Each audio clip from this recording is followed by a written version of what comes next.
This episode is brought to you by Western Governors University, an online university that's changing higher education. Life can sometimes get in the way of earning your degree, which is why WGU offers an innovative, competency-based learning model designed specifically to fit your busy schedule. At about half the cost of most other online universities, you graduate with far less debt, or even none at all. Go to wgu.edu/learn today to have your $65 application fee waived. The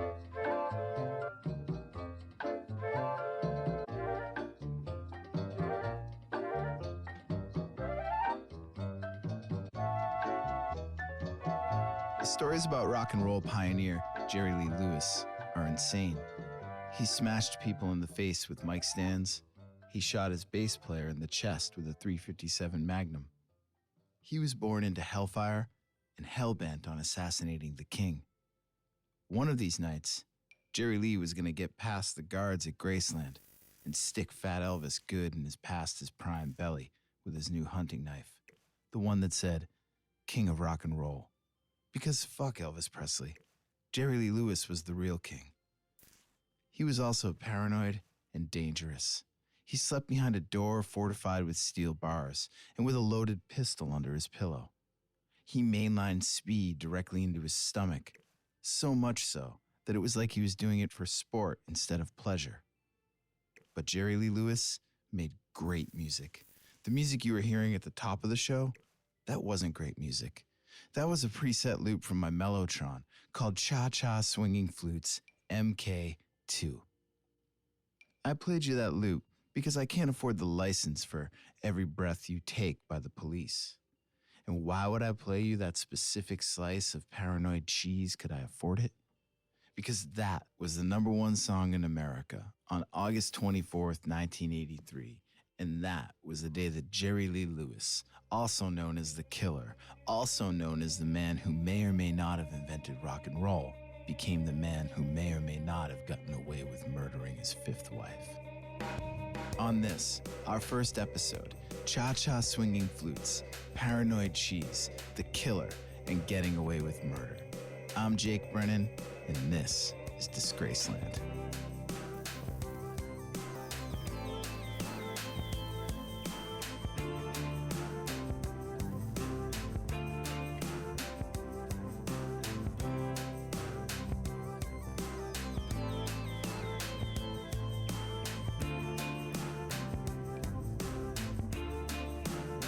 In the South, where Jerry Lee Lewis was born and raised, his first cousin, televangelist Jimmy Swaggart, was more famous than the Beatles, but Jerry Lee was the Holy Ghost. He was larger than life and took zero shit from anyone, especially not from his rock and roll contemporaries. Supposedly, Chuck Berry had once refused to go on before him, so Jerry Lee set his piano ablaze, played through the flames with raw Pentecostal fury, and made an impossible act for Chuck to follow. His live shows were legend, and his raw power was a sight to behold. The way Jerry Lee performed, it hadn't been seen before in popular music or anywhere else. His body rattled and shook with violence and overt sexuality as he bent his 600-pound piano to his will, and his hair flailed wildly while his googly eyes scanned the room for non-believers, of which there were none. Jerry Lee's madman reputation preceded him. Rumors circulated that he was possessed, that he had been touched by the devil, that he was a vampire who fought for the South in the Civil War.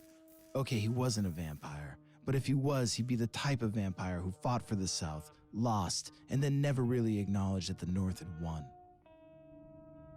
In 1977, the year punk broke, a shit-faced Jerry Lee rammed his Lincoln into the gates at Graceland at 3 a.m., waving a pistol, demanding to see Elvis Presley.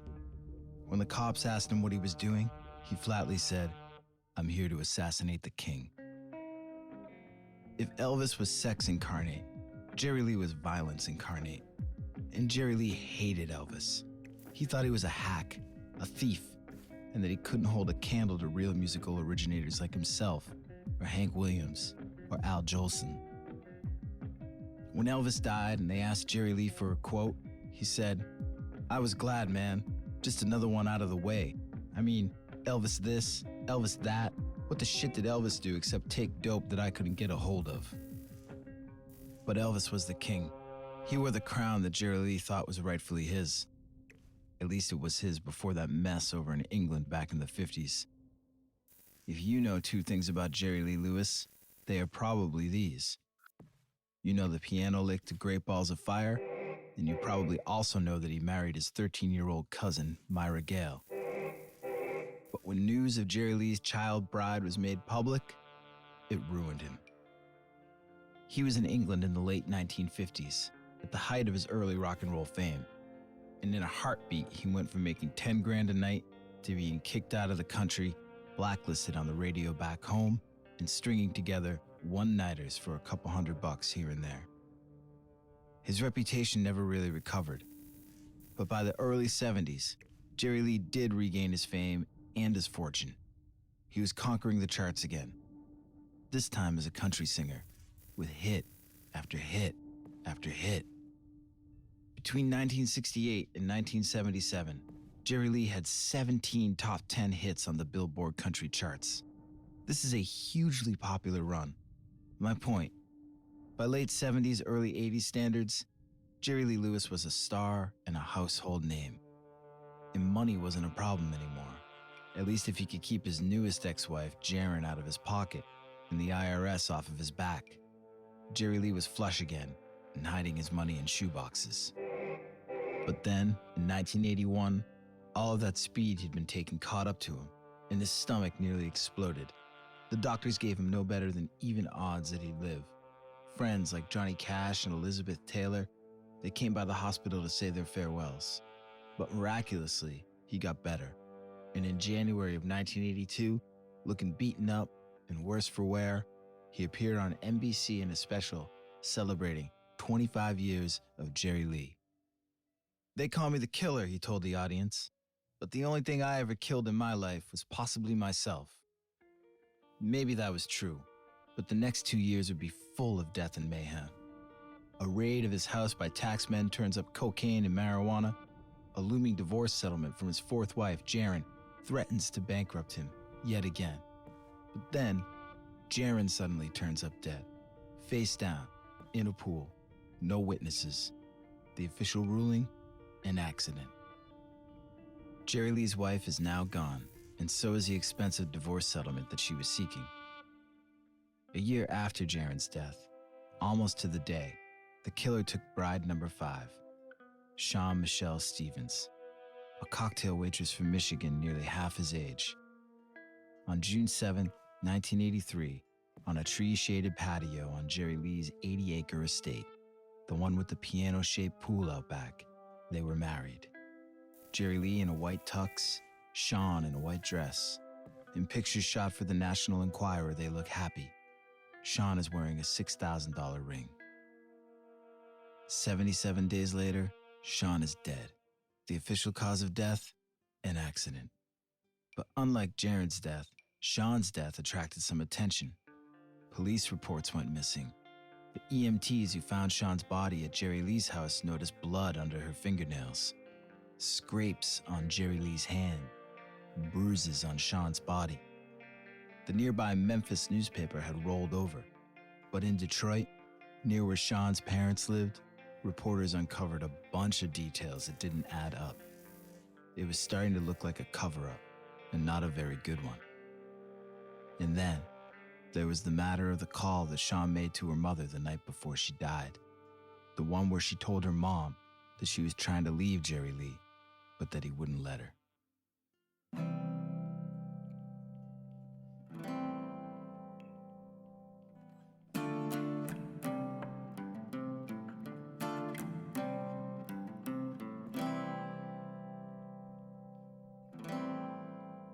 And to think, just 3 months earlier, Sean Stevens Lewis was happily married and to a bona fide celebrity to boot. A raging speed freak and alcoholic, but a celebrity nonetheless. Marital bliss soon gave way to the reality of living with a spoiled, narcissistic, drug and alcohol-addled rock star who was used to getting his way all of the time and beholden to abso-fucking-lutely nobody. Sean got hip quick. Jerry Lee liked to drink.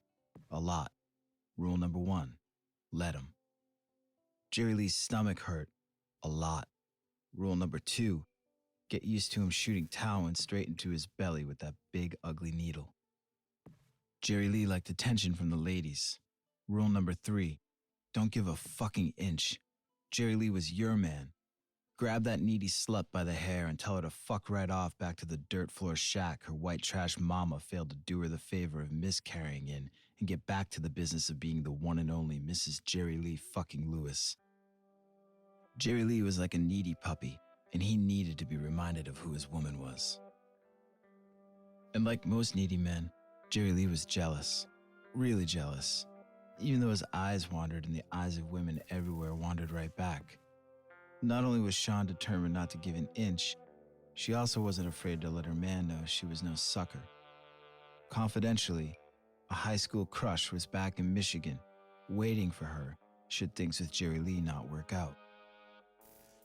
The killer was not pleased. Once, Sean threatened to leave Jerry Lee. This did not please the killer either. "You're my wife," he said. "I'll kill you before you leave me." Quickly, Sean had learned that Jerry Lee liked group sex. Why settle for one woman when a romp with 2 or 3 would do?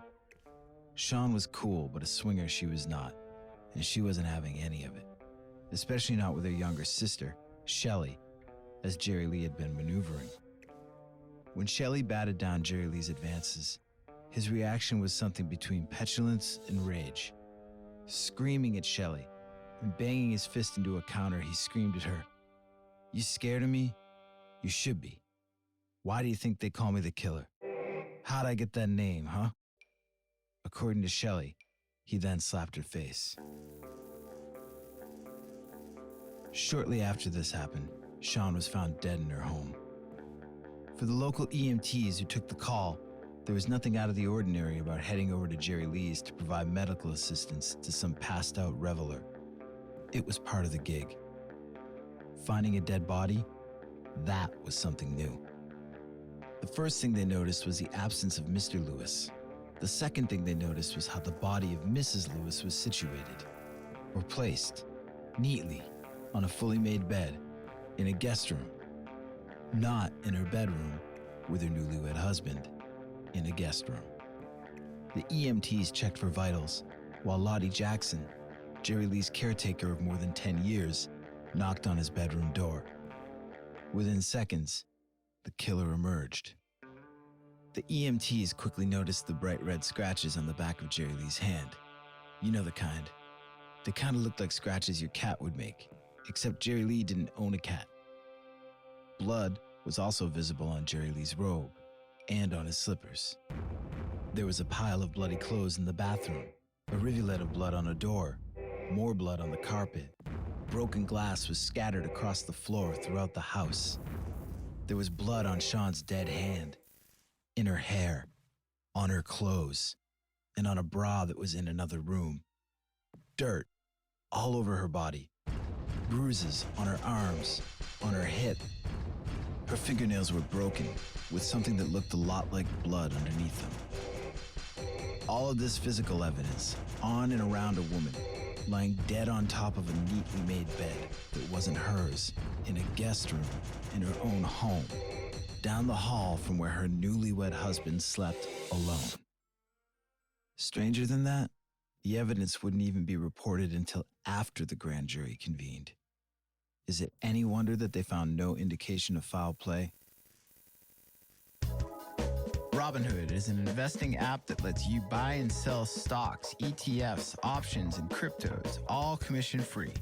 While other brokerages charge up to $10 for every trade, Robinhood doesn't charge any commission fees, so you can trade stocks and keep all your profits. Plus, there's no account minimum deposit needed to get started, so you can start investing at any level.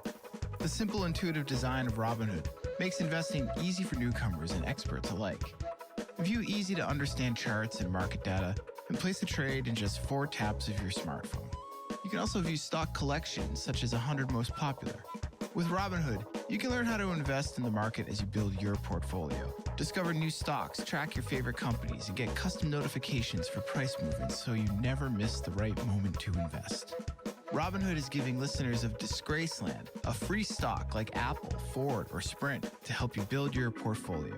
Sign up at disgraceland.robinhood.com. Robinhood is an investing app that lets you buy and sell stocks, ETFs, options, and cryptos, all commission-free. While other brokerages charge up to $10 for every trade, Robinhood doesn't charge any commission fees, so you can trade stocks and keep all your profits.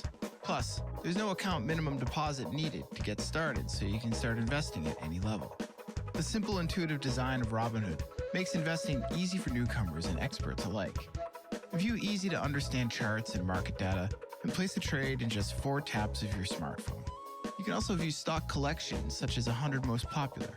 With Robinhood, you can learn how to invest in the market as you build your portfolio. Discover new stocks, track your favorite companies, and get custom notifications for price movements so you never miss the right moment to invest. Robinhood is giving listeners of Disgraceland a free stock like Apple, Ford, or Sprint to help you build your portfolio. Sign up at disgraceland.robinhood.com.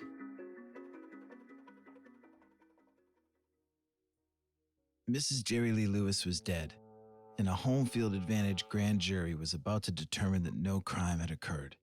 How was this possible? Jerry Lee's world was DeSoto County, Mississippi. Elvis had Memphis, up the road a piece, so Jerry Lee had DeSoto, and DeSoto had Jerry Lee right back. He was their very own celebrity.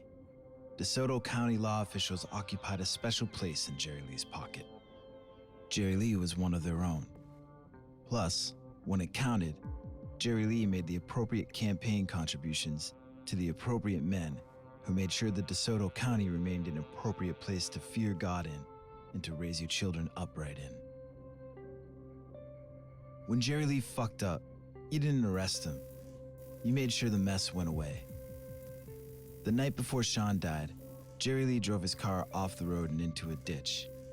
DeSoto County deputies got his car towed, gave him a ride home, and didn't test him for intoxication.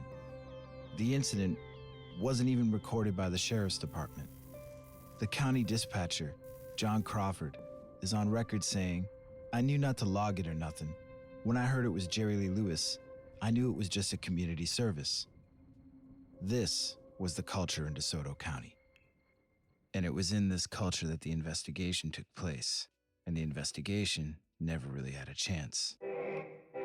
When state investigators arrived on the scene the morning Sean was found dead, county officials were already muddling through the house, and the state's investigators reported that Jerry Lee was secluded in his den alone with DeSoto County's Deputy Sheriff Jack McCauley for more than an hour. What were they talking about? Nobody knows for sure, but what we do know is that soon after that conversation, state investigators learned that the decision had already been made by DeSoto County authorities unilaterally to use a private medical examiner instead of a public one. Why? Because this would ensure that all information gathered from the autopsy would now flow back to the county where Jerry Lee's presence loomed large and not to the state, which was beyond the killer's sphere of influence. And that any and all sordid details from Sean's death would never be placed in the public record. But the public did get wind of some of the details, thanks to a young funeral director named Danny Phillips. Phillips is on record saying, "I'd never say Jerry Lee killed that girl, but I'd like to see it investigated. To me, I just can't believe that that girl just got to that bed and lay down and died. You just can't make me believe it." Phillips was particularly perplexed by his finding of what he thought to be a puncture wound caused by a hypodermic needle on Sean's right arm, the same type of needle found at Jerry Lee's house that day.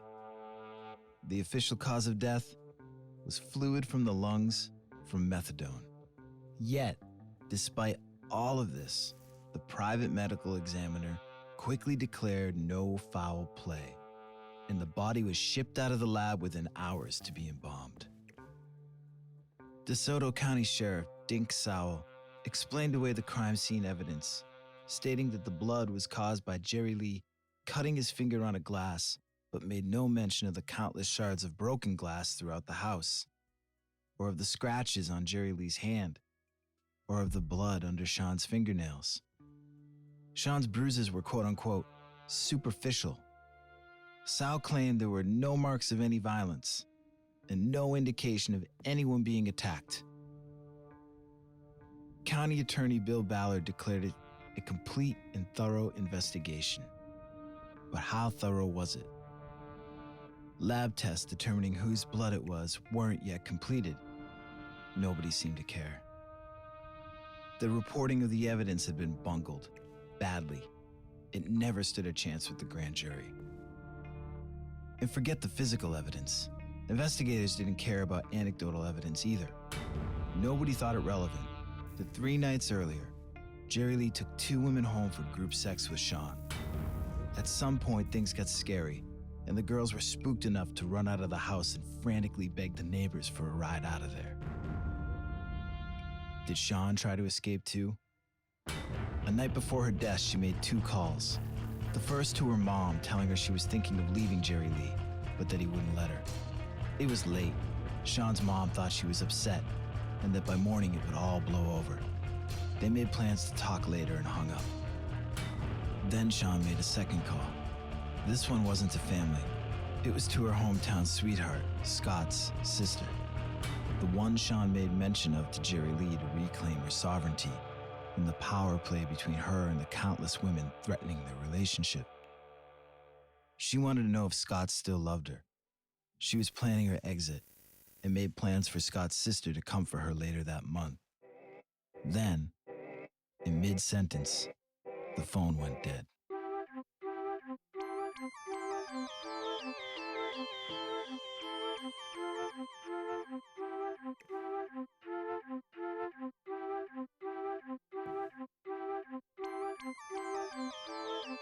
The 5th Mrs. Lewis was gone, real gone.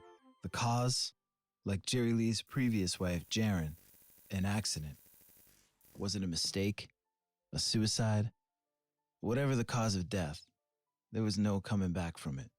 And Jerry Lee needn't worry about the high school sweethearts busting up his hillbilly Hamlet or carefully calibrating that unique emotional cocktail he'd been nursing since his days back in Faraday, Louisiana, sitting in a Pentecostal pew on a Sunday, in fear of the Holy Ghost.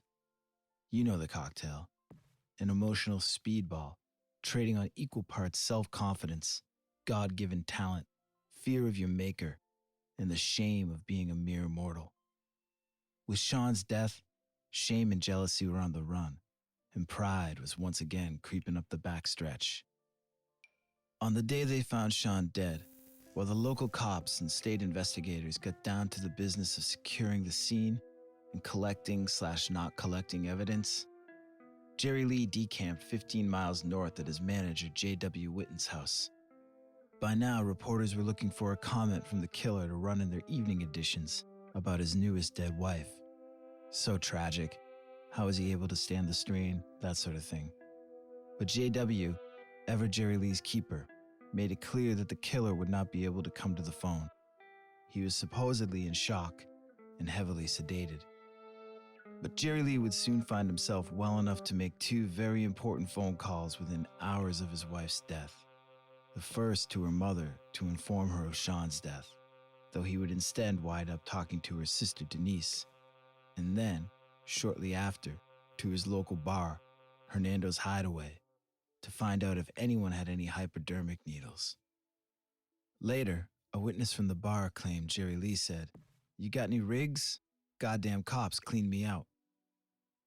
A week later, the night after the funeral, Jerry Lee wasted no time. He was right back at Hernando's, his favorite bucket of blood, his go-to, his local honky-tonk, where there was always a seat open at the bar for him, and where the spotlight always made him look 10 feet tall and 10% more better looking than Elvis.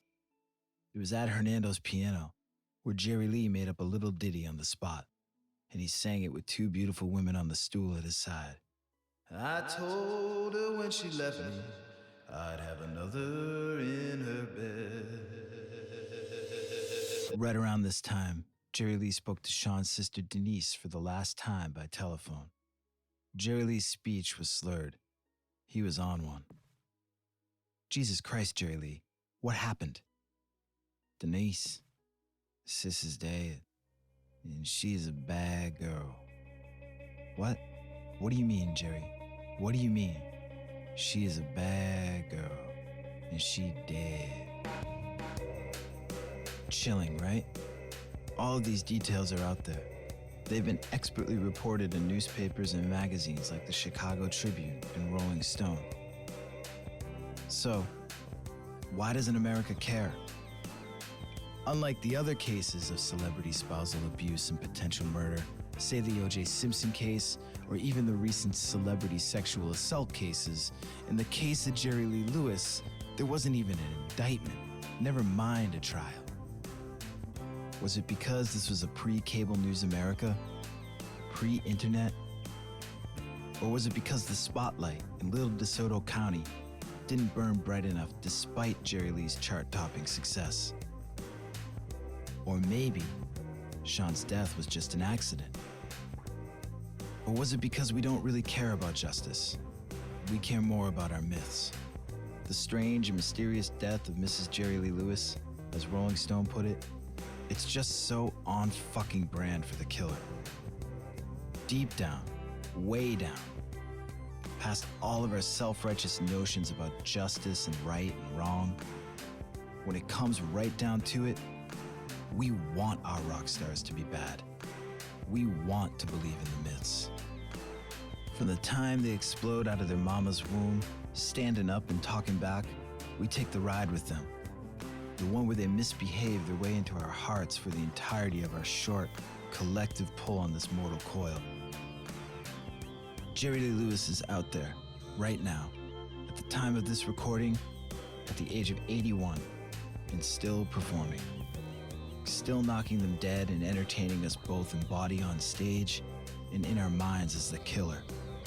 And thank God for it, and the Holy Ghost. I'm Jake Brennan, and this is Disgraceland. This episode of Disgraceland, its musical score and theme song were written by me, Jake Brennan. Disgraceland is mixed and engineered by Sean Cahalan. Our theme song, Crenshaw Space Boogie, was engineered and mixed by Adam Taylor. Bryce Kanzer, Jay Canava, and Evan Kenny are the mighty talented musicians who performed the theme song with me. And our ad music was written and recorded by Ian Kennedy. Research and writing assistance for this episode by Carly Carioli, Chris O'Keefe, and Jesse Rogers. Special thanks to Gabrielle Brennan, who made this whole thing a thing, and to the rest of my family and friends for their incredible encouragement and support. And to Danny, you're killing it, man, Poulin, for, well, killing it. And thanks to you for listening to our first episode. And this is wild. I really appreciate it. I love telling these stories, and I really hope people love listening to them. I've got many more to tell you guys. Stories like Sid Vicious and his mysterious death. Yes, mysterious. Wasn't an overdose. Sam Cooke's justifiable homicide. Yes, justifiable. The Norwegian black metal murders and mayhem. Beck, his Church of Scientology and the Golden Suicides. Van Morrison, TK-47, TLC's Lisa Left Eye Lopez, the Rolling Stones sleeping with the First Lady, Tupac, Biggie, the Limelight murder, and James Brown and his PCP-inspired high-speed car chase. I can't wait to get into this with you guys. So if you like what you heard just now, please head over to Apple Podcasts and subscribe, rate us, and leave us a review. Reviews are super important, and if you head over to Apple Podcasts and give Disgraceland a review, you might win a killer Disgraceland poster with original illustrations from Avi Spivak. Avi's Disgraceland illustrations feature all of the rock, soul, metal, and hip-hop stars from Season 1 of Disgraceland behaving very, very badly. Jerry Lee Lewis at Hernando's Hideaway, Beck in full Scientology freak-out mode, James Brown while he's on the run from the cops, Keith Richards, Lisa Left Eye Lopez, the whole gang. Check out the poster on our site and give Disgraceland a review on Apple Podcasts. And I'll choose 3 reviewers randomly between now and episode 4's release and announce the winners on our Facebook page. So go to www.disgracelandpod.com for all info on these episodes and more. Plus, we got merch. zombie Elvis pins that are sick, and some simple t-shirts that would look good on 1977 era Bon Scott and or Richard Ramirez. So if you're a rocker or a serial killer, you need one of these shirts. Or if you don't like shirts, let us know what you do like. Talk to us on Instagram and on Twitter at DisgracelandPod, and find us on Facebook at facebook.com/DisgracelandPod. Rock-a-rolla, and see you next week. Okay, bye. He's a bad, bad man. Welcome, welcome, welcome back to the Bob Lefsetz. All right. Start one more time. 1, 2, 1, 2, 3.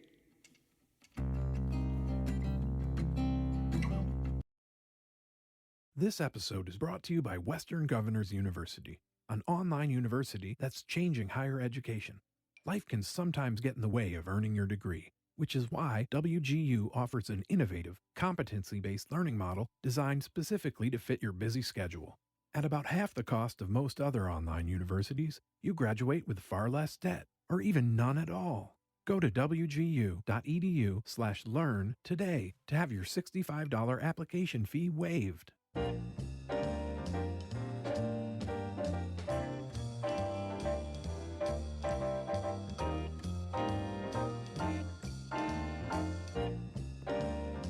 The stories about Sid Vicious from the Sex Pistols are hard to believe. He had a loving mom who regularly injected him with drugs. He was the bass player in the most infamous punk band in the world, yet he couldn't play bass. He stabbed a woman in her belly, left her to bleed out on the floor of the infamous Chelsea Hotel to die in front of him, and that woman was the love of his life. Sid Vicious was born John Simon Ritchie to an out-of-work, single, hippie mom who used her son as both a drug mule and a source of affection. As a result, Sid grew up into an insecure, attention-starved, drug-dependent punk, incapable of having normal relationships with women, and utterly inept at dealing with life's traumas. He was also a full-blown drug addict. He would inject whatever drugs you put in front of him: heroin, speed, coke, crushed-up tranquilizers. It didn't matter. Sid would shoot it. All of it. He had no governor, no sense of enough being enough. But despite all of this, his band, the Sex Pistols, made great music. The music you heard at the top of the show, that wasn't great music. That was a preset loop from my Mellotron called Jazz Fox Piano MK2. I played you that loop because I can't afford the license for Le Freak by Chic. And why would I play you that specific slice of velvet rope disco cheese? Could I afford it? Because that was the #1 song in America on February 1st, 1979. And that was the day that Sid Vicious's mom bailed him out of Rikers Island prison, kicking into motion what would become the last day of the young rock star's life.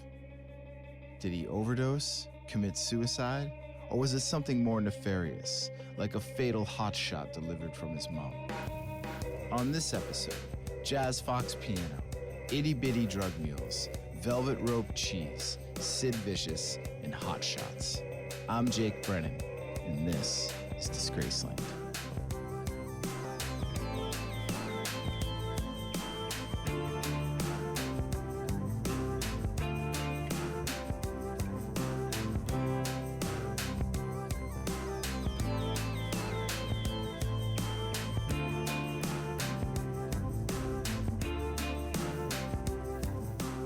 The sign says you are now entering Rikers Island, New York City prison complex. But it might as well say, you are going to die from dope sickness. Because that's what was going through Sid Vicious's mind as he was bussed into the infamous prison. Sentenced for violating his parole after 8 foggy weeks of freedom, a court trial was hanging over his head. And from all accounts, he wasn't even sure if he was guilty or not. The charge: murdering the love of his life, Nancy Spungen. As a new prisoner to Rikers, you're stored in a cramped holding cell with the other new arrivals. It makes no difference if you're black or white or gangster or suit, whether you're a dope fiend or mentally ill. You get no special treatment, not even if you're a rock star. The holding cell is stuffed with inmates, and there is zero privacy. There are 2 long benches, but not long enough for all of the inmates to sit. The other option is the disgusting floor, a sticky mix of dirt, blood, spit, piss, cigarette ash, and feces. The smell is overwhelming. It's all of that mixed with the odor of 1,000 third world nation bazaars. If you're lucky, the screws sort you out in a couple hours, and you're out of that hellhole and off to fresh horrors, like the open dorm you'll be living in until you make bail or go to trial. This is a different kind of hell.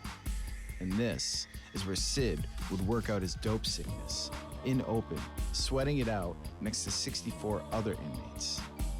No partitions, just a cot without barriers to fend off the hustlers and the rapists. Prison is no place for the pretty, and despite the 1,000-yard junkie stare, the acne, and the butch haircut, Sid Vicious, with his high cheekbones and lanky demeanor, was indeed pretty. And famous. A tough burden to carry in Rikers, where rape is as certain as the shitty food. But being raped wasn't the worst of Sid's problems. No access to heroin was higher on the oh shit list. Sid needed to get out, and fast. But that was 1979, before Sid's fall from grace. When those who knew Sid Vicious speak of his downfall, they usually point to one of 2 women, his girlfriend, Nancy Spungen, or his mom, Ann Beverly. Nancy was more maternal than a girlfriend should be, and Ann was more affectionately dependent than a mother should be. His Sex Pistols bandmate, Johnny Rotten, said that Sid was, quote, fucked from the beginning. Johnny was right. Sid was suspected of killing one of these women, and the other woman is suspected of killing him. But Sid loved them both, and love kills. Left to raise Sid on her own after his dad split, Ann Beverly became a registered heroin addict. She took up the habit in order to obtain free housing for her and her son from the UK's welfare system. To make ends meet, she would deal on the side and wasn't averse to getting her young son in on the action, sticking a brick of hash down Sid's pants to sneak through customs after a trip to Ibiza. And on Sid's sweet 16, she gave him a little bag of smack and a couple of needles. Johnny Rotten was right. Sid never had a chance. And if Ann Beverly's horrible maternal influence on young Sid Vicious wasn't enough, by his 20th birthday, Nancy Spungen would be bulleting down the double barrel of dependency and affection straight towards Sid, who was dead set in her crosshairs. Nancy Spungen was the alpha dog of 70s groupies. She was an American heat-seeking missile of a woman who kept time with members of Aerosmith and the Ramones. Her only ambition? To live fast and fuck rock stars. Sid was Plan C. Plan B was Sex Pistols frontman Johnny Rotten, who wasn't interested. And Plan A was Jerry Nolan from the New York Dolls. So in early March of 1977, a few days after her 19th birthday, Nancy arrived in London, hot on the heels of Jerry Nolan. But Nolan, smartly, gave her the slip. Nancy wasn't one to waste an opportunity. England's newest hitmakers, the Sex Pistols, were making waves in the clubs and on the charts. Nancy, rejected by Nolan and Johnny Rotten, quickly moved on to the Pistols' newly minted bassist, Sid Vicious. A decision she based on his looks, his attitude, and his punk rock cred, not his talent. Sid was hired into the Sex Pistols for the exact same reasons, for everything but his bass chops. By any measure of musicianship, he could barely play his instrument. Nancy didn't care. He was tabloid famous and punk rock skinny. Sid and Nancy hit it off immediately. They had a lot in common. She was needy, he was vulnerable. His rock star status aside, Sid was fragile. Damaged, no doubt, by being brought up by a needy junkie mom who introduced him to drug culture at a super young age. That fragility remained into Sid's young adulthood when he met Nancy. Despite the caricatures they would become, it's important to remember that the couple really loved one another. Sure, Sid was punk as fuck on and off stage, but given a choice, he'd rather sit around in his underwear with Nancy, eat Cheerios, get high, and watch cartoons. And Nancy, for her part, train wreck that she was, really did care for Sid. She looked after him, making sure he didn't shoot too much dope. She minded his career the best she could, and in general, couldn't stand being away from him. But both craved attention, and both had a taste for violence. Violence aimed at both themselves and others, cutting themselves out of boredom and quick to enter into public spats physically, usually for show rather than for any real slight. And the drugs made it all the more intense. Sid and Nancy are often cast as a punk rock version of Romeo and Juliet. Star-crossed lovers, living fast in leather, dying young, and leaving behind good-looking corpses. But where only one of Shakespeare's archetypal lovers willfully ingested poison that one time, Sid and Nancy spent years pumping themselves full of chemicals that should have killed them time and time again. Nancy began shooting up while still in high school, and though Sid had flirted with the stuff before he met her, thanks to dear old mom, from the moment they began their relationship to the bloodied end 19 months later, smack was the glue that held them together. Though many forces would try to pull them apart, but through it all, Nancy loved Sid, and Sid loved Nancy. And love kills.